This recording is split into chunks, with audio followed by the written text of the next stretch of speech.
Jake Morrison sat in his cell, staring at the strange purple walls. 3 months had passed since the Zalthor captured his ship. 3 months of being trapped in this alien palace, treated like some kind of pet in a zoo. The cell was nice enough, he supposed. Better than a dungeon. They gave him food, a bed, and even books written in English that their computers had translated. But it was still a prison. The Zalthor looked like giant insects, with hard shells that shimmered in different colors. They stood on 2 legs like humans. But that was where the similarities ended. Their faces had multiple eyes, and their voices clicked and hummed when they spoke. Jake had learned some of their language, enough to understand when the guards talked about him. They called him the Soft One, and laughed about how weak humans were. Queen Velshera ruled this empire. Jake had seen her once, during his first day here. She was huge, almost 8 feet tall, with a crown that looked like it was made of living metal. Her shell was deep blue and gold. She had looked at him like he was an interesting bug, then dismissed him with a wave of her clawed hand.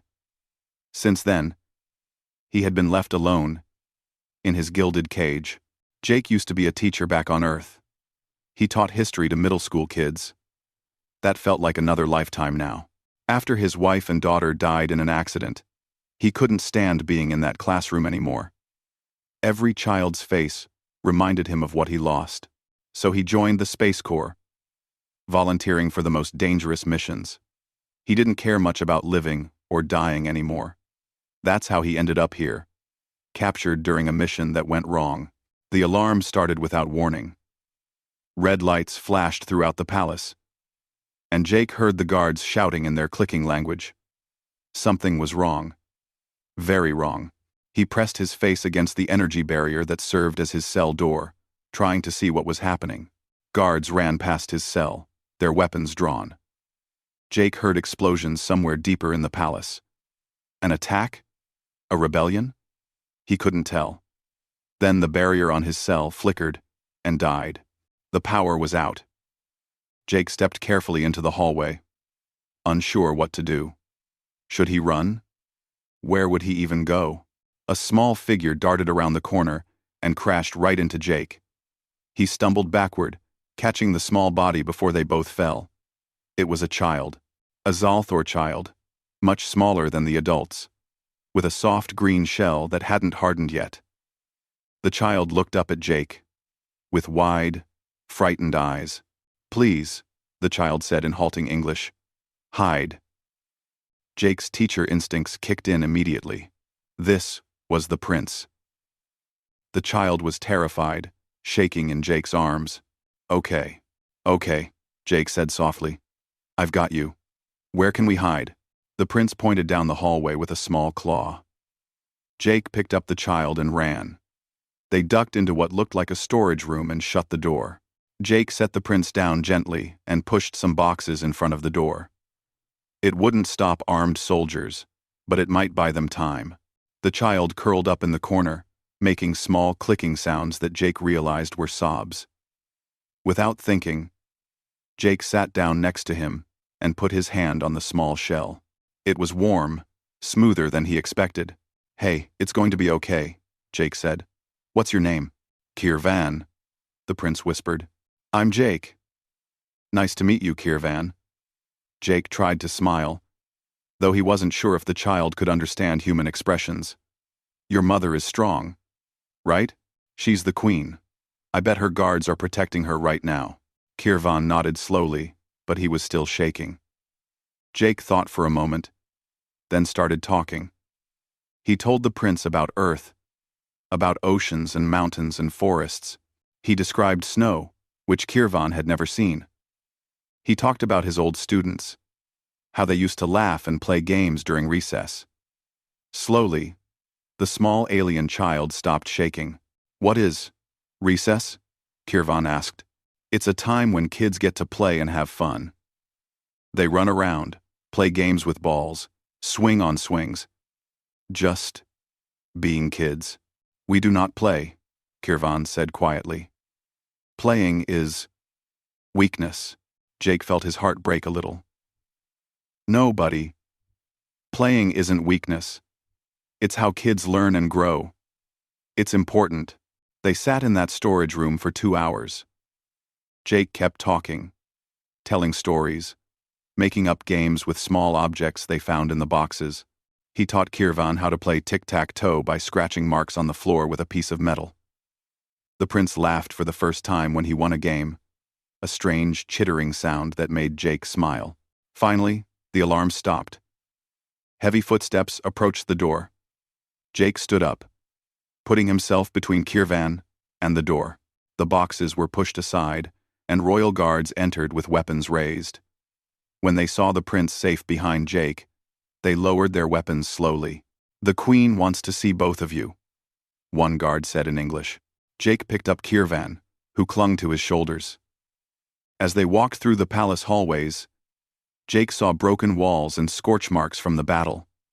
Whatever had happened, it had been serious.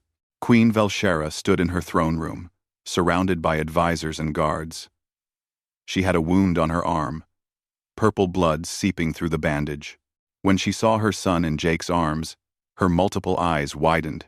"Kirvan," she called out. The prince scrambled down from Jake and ran to his mother. They touched foreheads, a Zalthor gesture of affection that Jake had read about.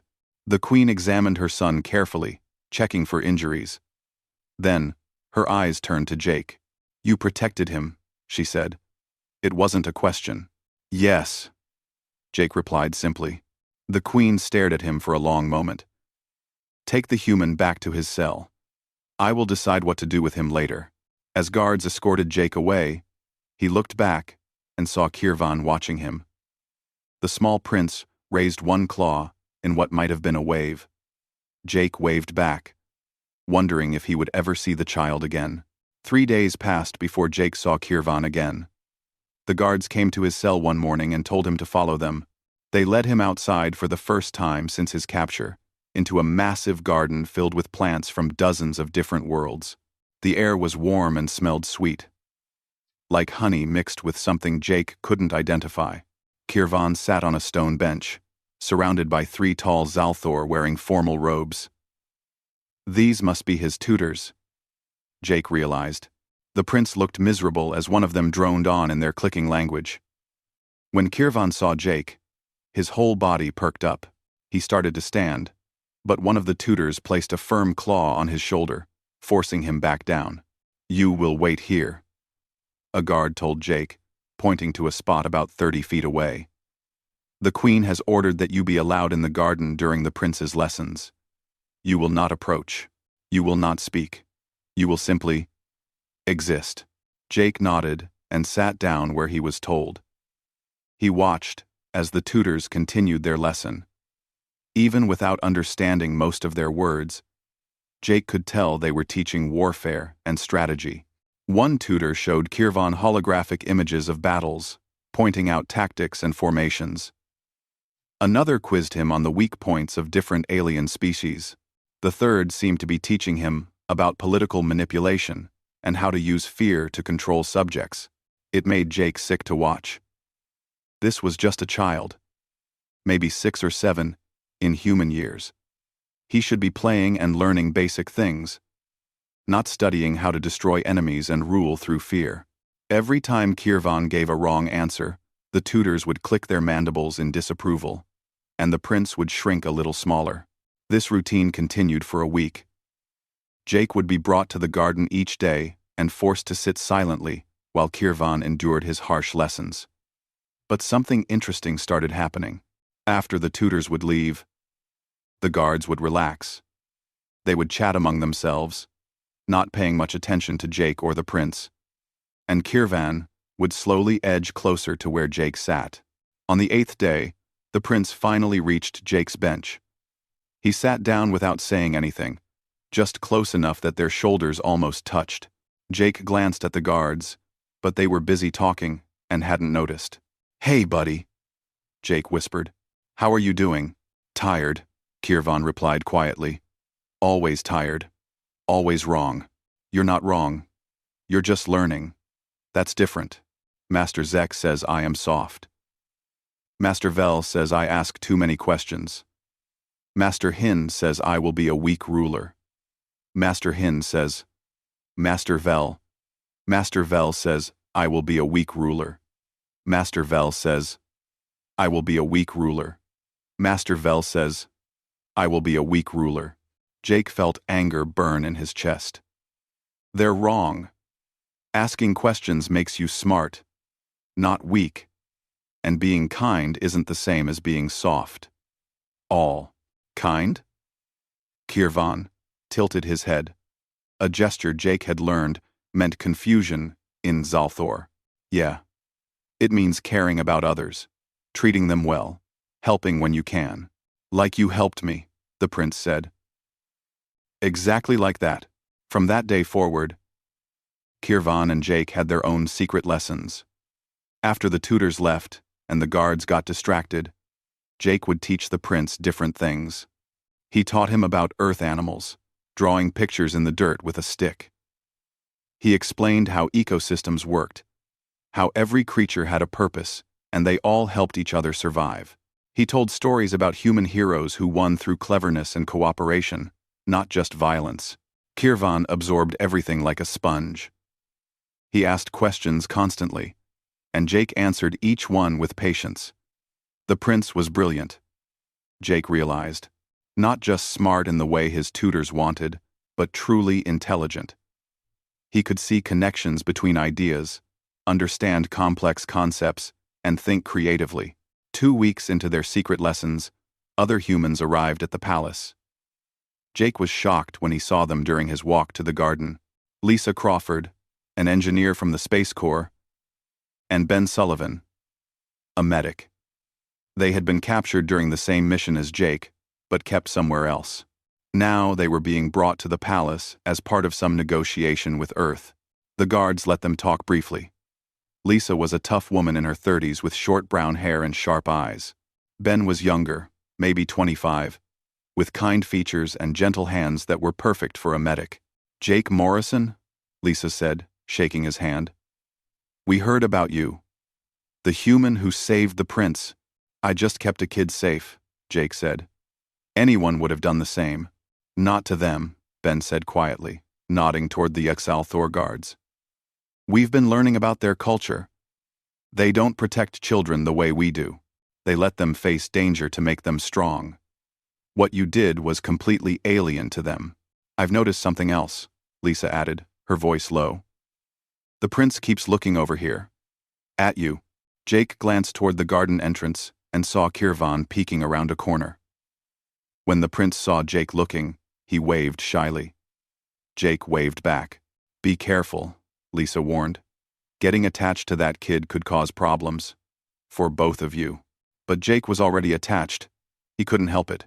Every time he saw Kirvan struggle with his harsh tutors, every time the child lit up when Jake taught him something new, Jake felt something he thought had died with his own daughter. A purpose. A reason to care. One afternoon, after a particularly brutal lesson, where Kirvan had been scolded repeatedly, the prince came to Jake, with tears leaking from his multiple eyes. What is wrong with me? Kirvan asked. Why can I not be what they want? Jake pulled the child close, letting him lean against his shoulder. There's nothing wrong with you. You're perfect exactly as you are. But I am weak. I feel things. I care about servants when they are hurt. I do not want to hurt others, to make them obey. That's not weakness, Kirvan. That's called compassion. It's one of the most important things a leader can have. What is a leader who has compassion? Jake thought for a moment. Someone who is strong enough to be kind. Someone who knows when to fight and when to make peace. Someone people follow because they love them, not because they fear them. Like a father. The word hit Jake hard. What do you know about fathers? I heard you speak the word before, to the guards, but we do not have this word. Jake's voice was thick when he answered. A father is someone who protects you, teaches you, and loves you no matter what. Someone who wants you to be happy and helps you grow into the best version of yourself. Not what someone else wants you to be, but who you truly are inside. Kirvan was quiet for a long time. Then he said something that changed everything. "I wish I had a father." Jake pulled the prince closer, his heart breaking and healing at the same time. "Yeah, buddy. Me too." Neither of them noticed the royal advisor watching from the shadows, his mandibles clicking with displeasure. Jake woke up to guards surrounding his cell. More guards than usual, all carrying weapons. Their mandibles clicked in an aggressive pattern that Jake had learned meant danger. Before he could ask what was happening, they opened the barrier and pulled him out roughly. "You are charged with crimes against the Empire," one guard said. "You will face the High Court." They dragged him through the palace hallways. Jake's mind raced. What had he done? He had just talked to a lonely child, taught him some stories and ideas. How was that a crime? But as they entered the massive throne room, Jake saw the assembled court and realized this was serious. Hundreds of Zalthor filled the space, all wearing formal robes in different colors. At the front, Queen Velshara sat on her throne, her face unreadable. A tall Zalthor with a dark red shell stepped forward. This must be the prosecutor, Jake thought. The alien's voice boomed through the chamber. This human stands accused of corrupting the royal heir. He has poisoned the prince's mind with dangerous ideas. He has taught prohibited ideologies that weaken our empire. He has made the future ruler soft and unsuitable for command. Jake felt cold. They were putting him on trial for being kind to a child, for teaching Kirvan that compassion mattered. He looked around the room and saw Lisa and Ben standing in a corner, guarded but present. Lisa caught his eye and mouthed the words, "Stay strong." The prosecutor continued, presenting evidence.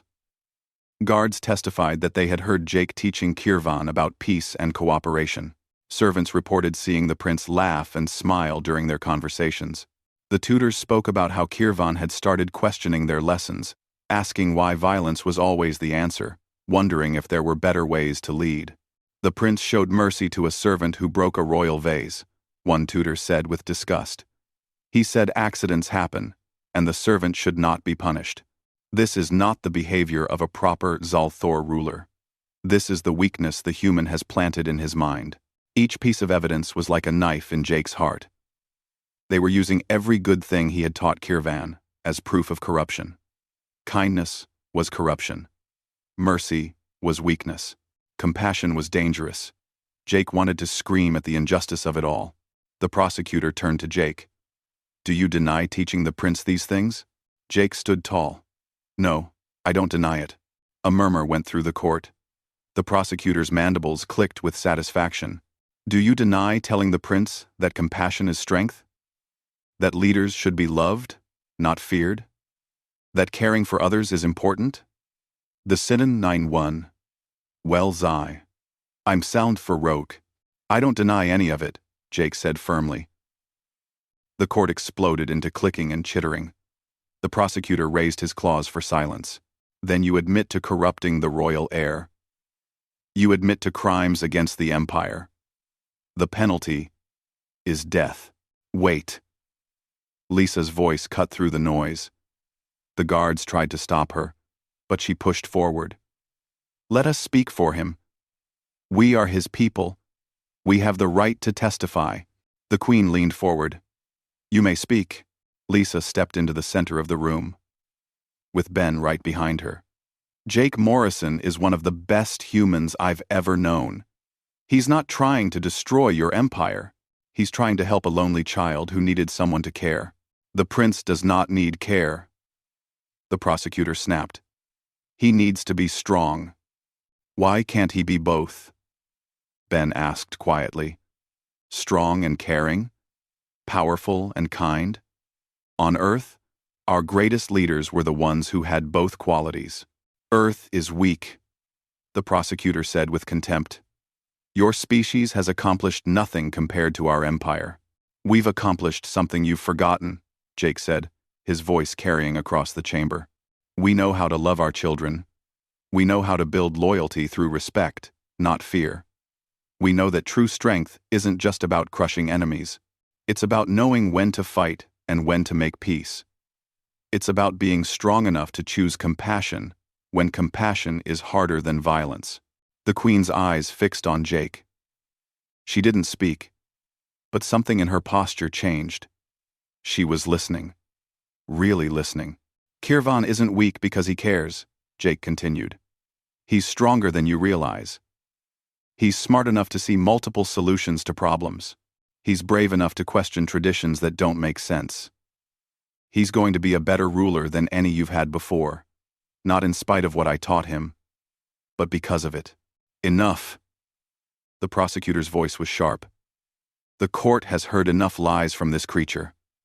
We demand judgment. We demand. The explosion shook the entire throne room. Windows shattered. Smoke poured through the broken walls. Guards shouted and drew weapons. Through the chaos, armed Exalthor in black armor stormed into the room. They weren't royal guards. These were rebels, traitors. Jake saw the leader immediately. It was Zelmoth, one of the Queen's advisors, the same one Jake had seen watching him and Kirvan in the garden. His mandibles were spread in a Zalthor smile that looked like a threat. The old ways end today, Zelmoth announced. The Queen who allows humans to corrupt our children will die. The prince who has been weakened by alien ideas will die. And the empire will be pure again. The throne room erupted into violence. Royal guards fought against the rebels. The nobles screamed and ran for exits. Jake saw the Queen push Kirvan behind her throne, trying to shield him with her own body. But there were too many attackers. They were closing in on the royal family. Jake didn't think. He ran. Guards tried to grab him, but he was smaller and faster. He dodged between fighting Zalthor, jumped over fallen bodies, and reached the throne just as a rebel raised his weapon at Kirvan. Jake threw himself in front of the prince. Pain exploded through his shoulder as the energy blast hit him instead of the child. He fell but managed to grab Kirvan and pull him close, covering the small body with his own. "Stay down," Jake gasped through the pain. "Don't move." Another blast hit the wall above them, raining debris down on Jake's back. He curled tighter around Kirvan, feeling the prince trembling beneath him. More pain. More explosions. Jake's vision started to blur, but he didn't let go. He would protect this child with his last breath if he had to. Suddenly, Lisa was there with Ben. They had grabbed weapons from fallen guards and were fighting alongside the royal soldiers. More guards rallied around the throne, finally pushing the rebels back.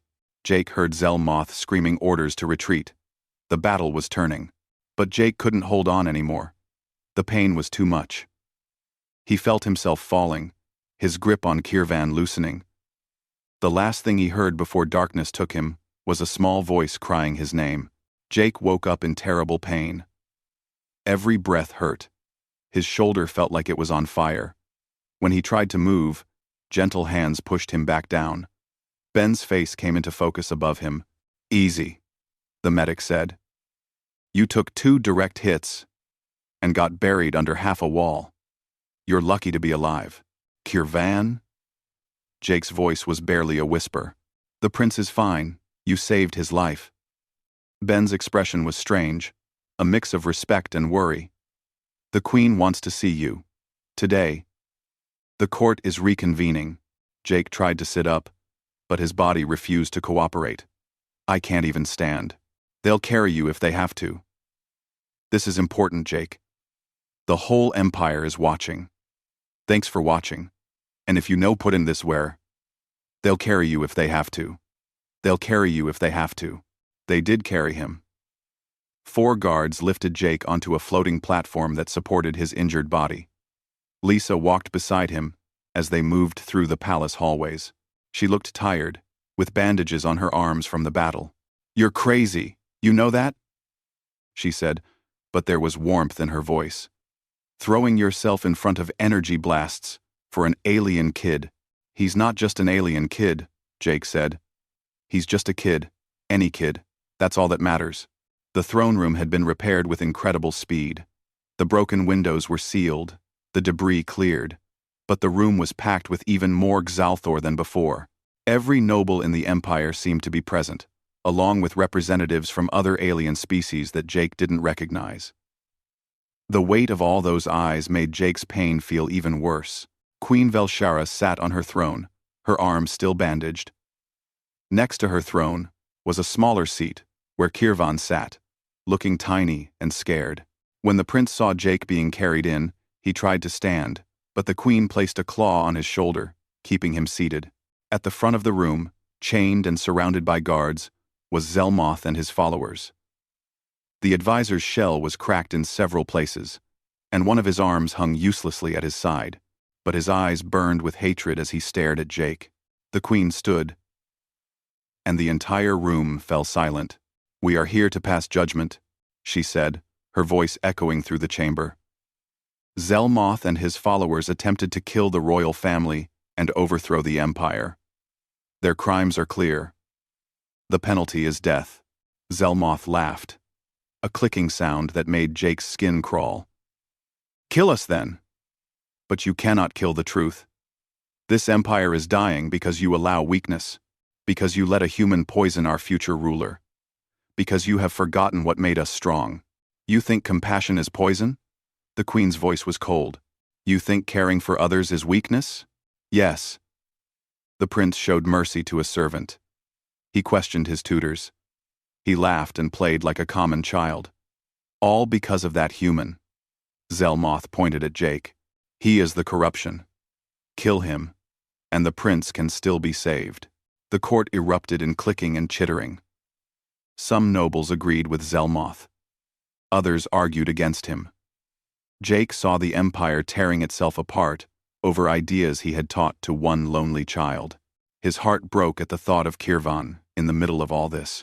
The queen raised her claws for silence. "I will pass judgment on all crimes today, including the humans."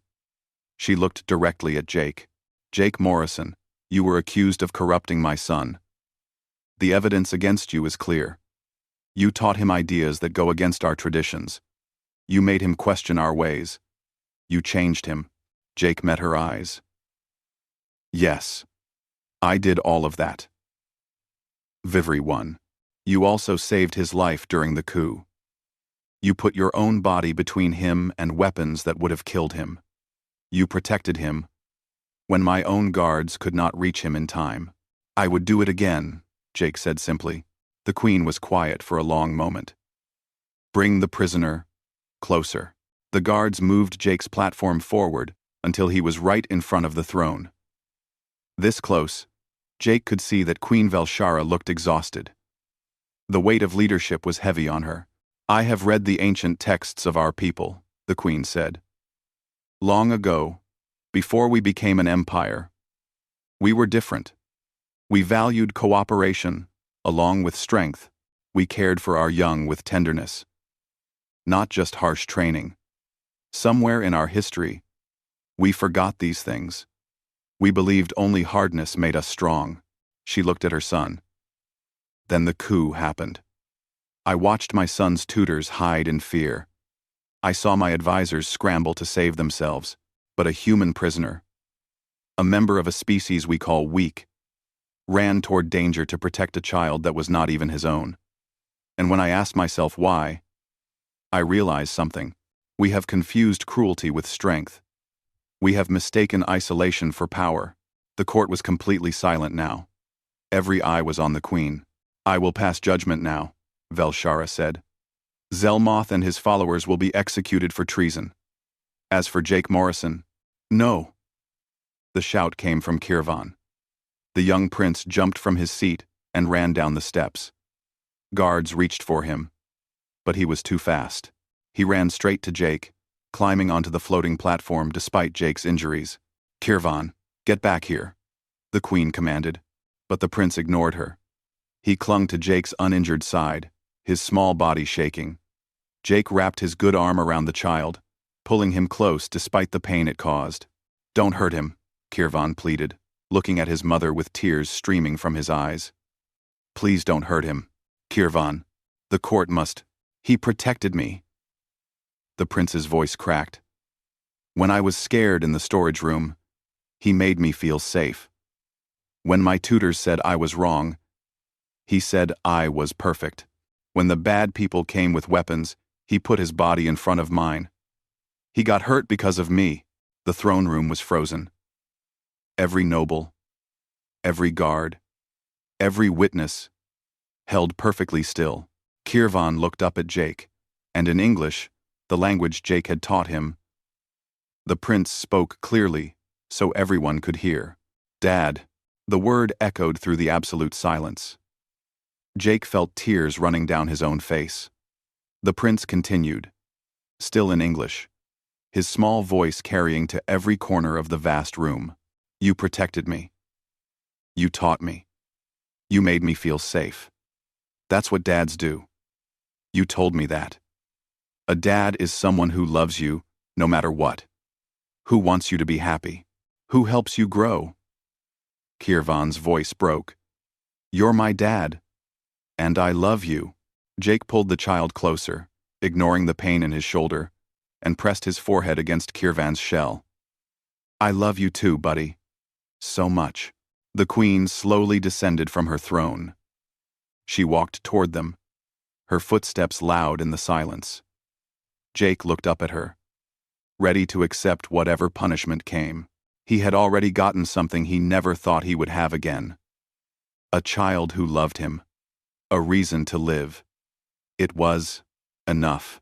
Velshara reached out with one claw and gently touched her son's head. Then, she did something that shocked everyone in the room. She touched Jake's head in the same way. A gesture of family, of acceptance. When she spoke, her voice was soft but clear. The court will recognize a new truth today. Strength comes in many forms, and sometimes, the bonds we choose are stronger than the ones we are born with. The queen's words hung in the air like a challenge. Jake watched as the nobles looked at each other, clicking and chittering in confusion and shock. Some looked angry. Others seemed thoughtful. A few were actually nodding their heads in what might have been agreement.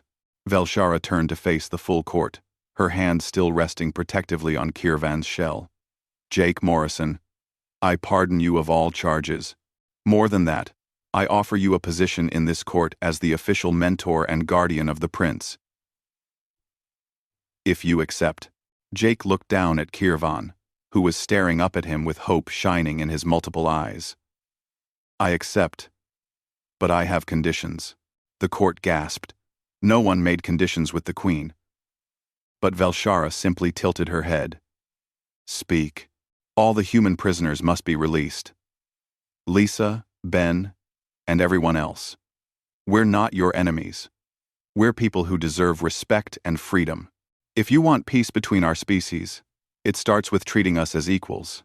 The queen considered this.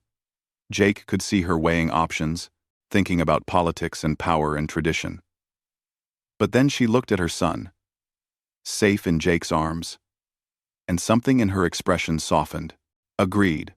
All humans will be granted diplomatic status and freedom to leave or stay as they choose. We will also establish formal negotiations with Earth for an alliance. A noble in the back of the room stood up. Your Majesty, this is too much change too fast. Our traditions nearly got my son killed. The queen interrupted, her voice sharp. Our traditions made us vulnerable because we valued hardness over wisdom. Zelmoth and his followers could recruit others because our people believed compassion was weakness. That ends today. She looked at the executed traitor's body and then back at the court. The coup showed us our true weakness. We have become so focused on appearing strong that we forgot what real strength is. Real strength is adapting, learning, growing. If we cannot change, we will eventually fall. Other empires will pass us by. Not because they are more violent, but because they are smarter and more united. Jake carefully stood up from the floating platform, still holding Kirvan. His shoulders screamed in pain, but he forced himself to stay upright. Ben rushed forward to help support him, but Jake waved him off gently. This moment required him to stand on his own. Your Majesty, Jake said, I'm not trying to change your whole civilization. I'm just trying to help one child grow up healthy and happy. If that changes other things along the way, maybe those things needed changing." The Queen's mandibles moved in what Jake had learned was a Zal-Thor smile. "Perhaps you are wiser than you know, human." Over the next few months, everything changed. Jake was given rooms in the palace, right next to Kirvan's quarters. Ben established a medical facility where Zal-Thor and humans could work together, sharing knowledge about medicine and healing. Lisa started a technology exchange program, amazed at how much each species could learn from the other. Jake's role as Kirvan's mentor became official. He still taught the prince in the gardens, but now he did it openly. Other young Zal-Thor nobles started joining the lessons, their parents curious about what made Kirvan so different. Jake taught them about cooperation, creative thinking, and emotional intelligence. Some of the older nobles complained, but they couldn't argue with the results. The young Zal-Thor who studied with Jake were solving problems their tutors couldn't handle, thinking in ways that traditional education never taught. Kirvan flourished under this new freedom. He was still brilliant at strategy and leadership, but now he combined that with empathy and understanding. He would spend mornings studying traditional Zal-Thor warfare and politics, and afternoons learning about diplomacy, art, and philosophy with Jake. The prince became known throughout the empire as someone who could be both strong and kind, fierce and gentle. The queen herself started changing. She began consulting Jake about decisions, asking for the human perspective on problems. She started showing more affection to Kirvan in public, touching his shell gently, speaking to him with warmth instead of just commands. The rigid formality of the royal family softened without losing its dignity. Not everyone approved. Some nobles left the court in protest. A few tried to organize resistance to the changes. But most Zal-Thor saw the benefits. The empire was becoming stronger, not weaker. Alliances formed with other species who had feared Zal-Thor aggression before. Trade increased. Innovation flourished. The empire was transforming from the inside out. 5 years passed like a dream. Jake's shoulder healed, though it still ached when the weather changed. His hair turned more gray. But he was happier than he had been since before he lost his family on Earth. He had found a new family here among the stars. The day of Kirvan's coming-of-age ceremony arrived. The prince was now considered an adult by Zal-Thor standards, ready to take on real responsibilities in the empire. The ceremony was held in the grandest hall in the palace, with thousands of Zal-Thor and representatives from dozens of alien species attending. Kirvan stood at the center of the hall in formal robes, his shell now a deep, rich green with gold patterns. He had grown tall and strong, but he still had the same kind eyes Jake remembered from that scared child in the storage room. The queen presented him with the ceremonial weapons of a Zal-Thor warrior and the seal of royal authority. Then Kirvan stepped forward to give his first official address to the empire. His voice was confident and clear. "I stand before you today as the future of this empire. I am a product of both old traditions and new understanding. My tutors taught me to be strong, to think strategically, to lead with authority. For this, I am grateful." He paused and looked at Jake, who stood near the queen. "But I also had another teacher. One who taught me that strength and compassion can exist together, that asking questions is not weakness, but wisdom, that the best leaders are those who inspire love, along with respect." Kirvan turned back to the assembled crowd. "Our empire was built on conquest and power. We have always believed that being strong meant being hard, that showing emotion was dangerous. But I have learned something different.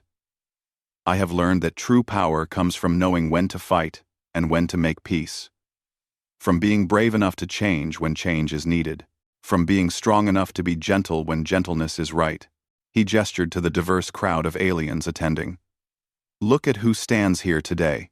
Species that once feared us now stand beside us as allies. Our economy is stronger than ever. Our technology advances faster because we share knowledge instead of hoarding it. Our young people are happier, healthier, and more capable than previous generations. This did not happen because we became weak. It happened because we became wise enough to grow. The hall erupted in clicking, chittering, and various alien sounds of approval. Even some of the old nobles who had resisted change were nodding. The proof was undeniable. The empire had not fallen apart from these changes. It had become greater. After the ceremony, Jake found himself standing on a balcony overlooking the capital city. The sun was setting, painting the sky in colors that still amazed him even after 5 years. He heard footsteps behind him and knew without looking who it was. "Dad," Kirvan said, standing beside him. Even though the prince was now taller than Jake, he still used that word. He always would. "I'm proud of you," Jake said. "That was a great speech. I meant every word." Kirvan looked out over the city. "I want to visit Earth. Your world. I want to see where you came from. The oceans you described. The forests. The mountains." Jake felt his throat tighten with emotion. "I would love that. Will you come with me? Show me your home?" "Of course. Always." They stood in comfortable silence for a while, watching the city lights begin to glow. As darkness fell, Jake thought about the strange path his life had taken, from a broken man who didn't care if he lived or died, to a father again, not by blood, but by choice, by love. "Dad?" Kirvan said quietly. "Yeah, buddy, thank you. For everything. For saving my life? Yes. But more than that. For saving me from becoming someone I didn't want to be. For teaching me it was okay to care. For showing me what a real family feels like." Jake put his arm around Kirvan's shoulders, no longer worried about Zalthor customs or what others might think. "Thank you for calling me Dad that day in the throne room. You changed my life too. You gave me a reason to live again." Kirvan leaned against Jake's shoulder, a gesture of trust and love that had become natural between them. "Do you think it's strange? Us? A human? And a Zalthor?" Jake smiled. "I think it's proof that sometimes the strongest bonds aren't written in law or blood. They're forged in the quiet moments, when one soul recognizes another. When a scared kid needed someone to care, and a broken man needed someone to love. That's not strange. That's just family." Below them, the city continued to glow and grow, a symbol of an empire transforming. And on that balcony, a human and an alien stood together. Father and son, not by birth, but by choice. It was more than enough. It was everything.